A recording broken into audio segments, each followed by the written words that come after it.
સહકારથી સમૃદ્ધિ અંતર્ગત સહકારી સંસ્થાઓ વચ્ચે સહકાર બાબતે માંગરોળ તથા ઉમરપાડા તાલુકાની પ્રાથમિક લેમ્પસ મંડળીના પ્રમુખ શ્રી મંત્રીશ્રીઓ માટેનો પેક્સ મંડળીના 17 ઇનિશિયેટિવની વિસ્તૃત સમજ જાણકારી આપતો સેમિનાર યોજાયો। માંગરોળ તથા ઉમરપાડા તાલુકાની પ્રાથમિક લેમ્પ્સ મંડળીના પ્રમુખ શ્રી મંત્રીશ્રીઓ માટેનો પેક્સ મંડળીના 17 ઇનિશિયેટિવની વિસ્તૃત સમજ જાણકારી આપતો સેમિનાર બેંકની Mangrol Surat district cooperative bank શાખામાં તારીખ 12/9/2025ના રોજ બપોરે 2 કલાકે યોજવામાં આવ્યો હતો।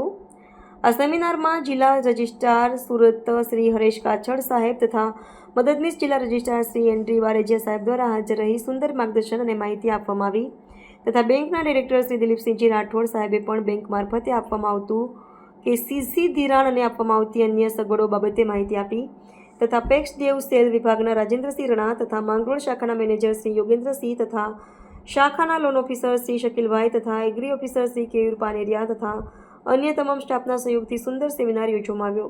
તારીખ 12/9/2025ના રોજ બપોરે 2 કલાકે યોજવામાં આવ્યો। આ સેમિનારમાં જિલ્લા રજિસ્ટ્રાર શ્રી સહકારી મંડળીઓ સુરત શ્રી હરેશ કાછડ સાહેબ તથા મદદનીશ જિલ્લા રજિસ્ટ્રાર શ્રી એન.ડી. વારેજિયા સાહેબ દ્વારા હાજર રહી સુંદર માર્ગદર્શન અને માહિતી આપવામાં આવી તથા બેંકના ડિરેક્ટર શ્રી દિલીપસિંહજી રાઠોડ સાહેબ પણ બેંક મારફત આપવામાં આવતું કે સીસી ધિરાણ અને આપવામાં આવતી અન્ય સગવડો બાબતે માહિતી આપી તથા પેક્સ ડેવ સેલ વિભાગના રાજેન્દ્રસિંહ રણા 54 તથા માંગરોળ શાખાના મેનેજર શ્રી યોગેન્દ્રસિંહ તથા શાખાના લોન ઓફિસર શ્રી શકીલભાઈ તથા એગ્રી ઓફિસર શ્રી કેયુર પાનેરિયા તથા અન્ય તમામ સ્ટાફના ઉપરાંત જિલ્લા રજિસ્ટ્રાર કચેરીના સ્ટાફ મેમ્બર્સ કનુભાઈ ચોટાળા શ્રીમતી નકિતા ડંબેકર હાજર રહી ડોક્યુમેન્ટની સમજ આપી હતી। સહયોગથી સુંદર સેમિનાર યોજવામાં આવ્યો હતો।